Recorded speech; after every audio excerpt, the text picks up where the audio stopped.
જ્યારે ગર્ભાશય કાઢવાની વાત આવે ત્યારે દર્દીઓ ગભરાતા હોય છે, પરંતુ લેપ્રોસ્કોપિક પદ્ધતિથી થતા ઓપરેશનો બહુ જ સહજ હોય છે. જ્યારે માસિકમાં વધારે પડતું ખૂન જાય, માસિક વખતે અસહ્ય દુખાવો થાય કે માસિક વહેલા આવે એવી તકલીફો હોય તો ગર્ભાશયમાં ગાંઠ હોઈ શકે, ગર્ભાશય ફૂલી ગયેલ હોઈ શકે કે ગર્ભાશયના મુખ પર ખરાબ સાંધી હોઈ શકે છે. આવી પરિસ્થિતિમાં ગર્ભાશય કાઢવાની જરૂર પડી જ શકે છે. આ માટે લેપ્રોસ્કોપિક પદ્ધતિ ઘણી ઉત્તમ છે.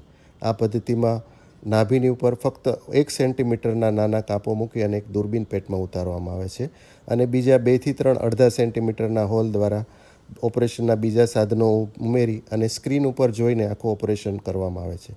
આ ઓપરેશનમાં સ્પેશિયલ પ્રકારના એનર્જી સોર્સથી ગર્ભાશય સાથેના બધા જોડાણો કાપીને કોઈપણ ટાંકા લગાવ્યા સિવાય ગર્ભાશય છૂટું પાડી યોનિમાર્ગ વાટે બહાર લઈ લેવામાં આવે છે અને ખુલ્લા થયેલા યોનિમાર્ગના ઉપરના ભાગમાં ફક્ત 2-3 ટાંકા લેવામાં આવે છે. આમ આ ઓપરેશનમાં નહિવત રક્તસ્રાવ થાય છે અને આથી આ ઓપરેશનમાં ઝડપથી રિકવરી, નહિવત દુખાવો તેમજ ઓછા આરામની જરૂર પડે છે.